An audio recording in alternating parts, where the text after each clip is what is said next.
नमस्कार बंधुरा बंदितास लाइफस्टाइल आरो एक नतून ब्लगे तुम्हारे अनेक अनेक स्वागत जानिए शुरू करছি আজকের একটি নতুন ব্লগ। গুড মর্নিং, আশা করছি সবাই খুব ভালো আছো। আর আজ হচ্ছে আমরা গ্রামের বাড়ি যাব, মানে আমার গ্রামের বাড়ি যাব। তো সেই জন্য দেখো রেডি হয়ে গেছি। আর সমীর এসছে এই বাড়িতে, সমীর 4 দিন হলো এখানে এসছে। তো ওই বাড়িতে আমি আমার শ্বশুর বাড়িতেই ছিলাম, কাল রাত্রে এসছি এখানে, যেহেতু আজকে যাব সেই জন্য। তো যাই, খুব মজা হবে, কারণ আমি প্রায় 3 বছর পর যাচ্ছি আমাদের গ্রামের বাড়ি। তো তোমাদেরকেও অবশ্যই যতটা পারবো শেয়ার করব। আমাদের বাড়িতে অন্নপূর্ণা পুজো হয়, মা অন্নপূর্ণা 3 দিন ধরে পুজো হয়। তো সবাই ভীষণ আনন্দ করে, ভীষণ হই হুল্লোড় হয়, অনেক রকম অনুষ্ঠান হয়। তো সব কিছুই তোমাদের দেখাবো। তো আশা করছি তোমাদের আজকের ব্লগটা ভালো লাগবে। তো শেষ পর্যন্ত স্কিপ না করে দেখতে থাকো। তো ফাইনালি দেখো আমরা সবাই রেডি হয়ে গেছি। সমীর রেডি হয়ে গেছে, বাবা হয়ে গেছে, আমার মা তো নিচে চলে গেছে গাড়ির কাছে, যেহেতু গাড়ি অনেকক্ষণ দাঁড়িয়েছিল সেই জন্য। আর বিশেষ আকর্ষণ বলতে পারো, চিকুকে দেখো, চিকু একটা নতুন ড্রেস পরেছে, মামার বাড়ি যাবে বলে কথা। তো সেই কারণে নতুন ড্রেস পরেছে, ওকে পরিয়ে দিয়েছে একটা নতুন সোয়েটার দিয়ে। আর এদিকে ঈশানও রেডি হয়ে গেছে, সবাই মিলে রেডি হয়ে চলো এখন আমরা বেরিয়ে পড়ি। আর সামনে দেখো গাড়ি লেগে আছে, আর চিকুকে নিয়ে টেনশন, চিকু এদিক ওদিক চলে যায়, তো সেই কারণে ওকে নিয়ে একটু টেনশন হয়। সেই জন্য সমীর নিয়েছে চিকুকে দায়িত্ব, মানে সমীরের ওপর দায়িত্ব চেপেছে চিকুর। তো ওকে বাথরুম করিয়ে তারপরে নিয়ে উঠবো গাড়িতে।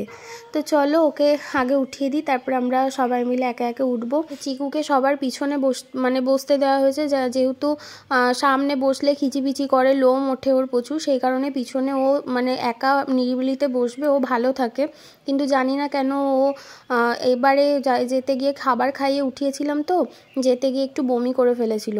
আর তোমরা ভাবছো এদিকে এত লাগেজ ওদিকে চিকুর গায়ে না পড়ে যায়, এরমভাবে কেন বসিয়েছে এটা ভাবতে পারো তোমরা, কিন্তু কিছু নয়, ও ওইভাবে বসে।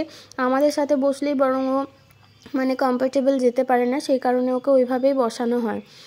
আমরা দেখো বেরিয়ে পড়েছি আর রাস্তা দিয়ে যাচ্ছি। প্রথমে আমরা যাব আমার বড় পিসির বাড়িতে, বড় পিসির সাথে দেখা করব।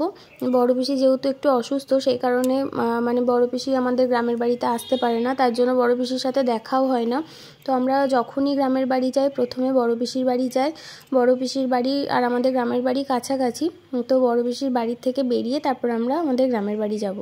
এই যে দেখো এটা হচ্ছে বড় পিসির বাড়ি, মানে আমার বড় পিসুমণির বাড়ি। তো ওখানে দেখা করে তারপরে ভিতরে আমি আর ভিডিও করিনি, দেখা টাকা করে তারপর আমরা বেরিয়ে পড়ছি গ্রামের বাড়ি যাওয়ার জন্য। আর তোমাদের দেখায় পিসির বাড়িটার, এই বাড়ির সামনে যে জায়গাটা দেখছো এই জায়গাটা আমাদেরই জায়গা। তো এখন জঙ্গল হয়ে গেছে, আর এই হচ্ছে আমার বড় পিসির বাড়ি। তো চলো বেরিয়ে পড়ি। গ্রামের বাড়ির রাস্তাগুলো অনেক দিন দেখিনি, অনেক দিন, মানে যখন ছোটোবেলায় আসতাম আমরা এদিক দিয়ে, তখন পাকা রাস্তা ছিল না, মাটির রাস্তা ছিল। তখন আমরা গরুর গাড়িতে করে আসতাম, খুব মজা করতাম, মজা হতো খুব, যে হ্যাঁ কখন পৌঁছাবো। গরুর গাড়িতে যখন যেতাম তখন বেশ মজা হতো। ছোটোবেলার দিনগুলো একটা অন্যরকমই ছিল, এখন আর সেই দিনগুলো ফিরে আসবে না। মাটির রাস্তা ছিল, গরুর গাড়ি ছিল, এখন তো গরুর গাড়ি সেরকম দেখাই যায় না। তো এখন 4 চাকা একদম বাড়ি অবধি ঢুকে যায়, কোনো অসুবিধা হয় না। তো চলো তোমরাও দেখতে থাকো, আশা করছি ভালো লাগবে তোমাদের।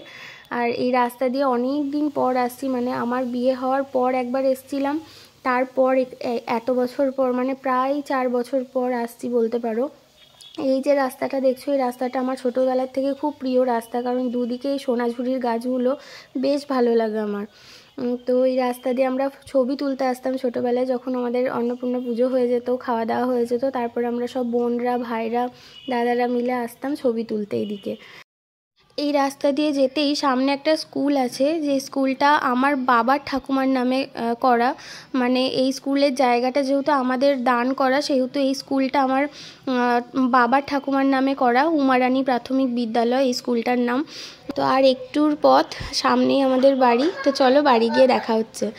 এই যে আমাদের বাড়ি, আমার বাড়ির মা অন্নপূর্ণা। এটা আমার ছেলে প্রণাম করে নিল মা অন্নপূর্ণাকে, আমরাও প্রণাম করে নিলাম। তারপরে এরপর আমার ছেলের কাণ্ড দেখো, আমরা সবাই খেতে বসবো, দুপুরের খাবার কেউ এখনও খায়নি, তো আমরা খেতে বসবো বলে সব চেয়ার টেবিল আমার ছেলে একাই ঠিক করছে। মানে এতটাই ওস্তাদি ওর সব ব্যাপারে। আর মামার বাড়িতে এত বড় জায়গা পেয়েছে, এত বড় ফাঁকা জায়গা পেয়েও কী করবে আর কি করবে না বুঝতে পারছে না। আর এদিকে দেখো আমাদের বাড়ির সব সদস্যরা বসে গল্প করছে, এইদিকে আমাদের বৌদিরা আছে, আমার মারা আছে, সবাই বসে গল্প করছে। খাওয়া দাওয়ার পর একটু রেস্ট নিয়ে দেখো এখন ফুলের কাজ হবে। এখন মাকে সাজানো হচ্ছে আমাদের গয়না দিয়ে, তো গয়নাগুলো পরিয়ে দেওয়া হচ্ছে। এখন বেশ সন্ধ্যা হয়ে গেছে, তো রেস্ট নিয়েছিলাম একটু দুপুরবেলায় খাওয়া দাওয়ার পর, তারপরে নিচে নামলাম। আর আমরা একটা মা অন্নপূর্ণাকে জিনিস দিয়েছি, কোমর বিছে বা কোমর বন্ধনী যেটাই বলো, এই যে এটা।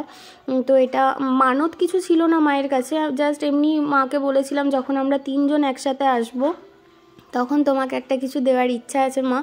তো মা সেই ইচ্ছাটা হয়তো আমার মধ্যে দিয়েই পূরণ করেছে। আমার খুব ইচ্ছা ছিল একটা কোমর বিছে দেওয়ার, তো এই যে মাকে পরিয়ে দেওয়া হয়েছে, বেশ সুন্দর লাগছে দেখতে।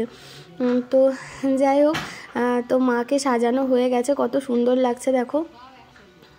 আর এদিকে মাকে এখন ভিতরে ঢোকানো হবে, মানে ঘরের ভিতরে যেখানে পুজো হয়, তো সেখানে বেদির ওপর তোলা হবে।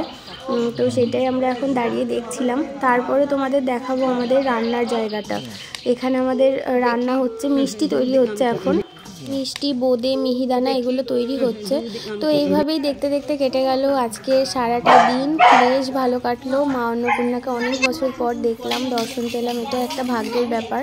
আর সমীরের এই বছর প্রথমবার মা অন্নপূর্ণাকে দর্শন পেল, মানে শ্বশুরবাড়ি প্রথমবার দেখলো, ও প্রথমবার এলো। তো চলো আজকের ব্লগটা কেমন লাগলো জানিও, আর ভালো লাগলে অবশ্যই লাইক কমেন্ট শেয়ার করতে ভুলবে না। আর প্লিজ যারা সাবস্ক্রাইব করোনি তারা আমার চ্যানেলটিকে সাবস্ক্রাইব করে আমার পাশে থেকো। তো আজকের মতো টাটা, দেখা হচ্ছে আবার নেক্সট কোনো ব্লগে।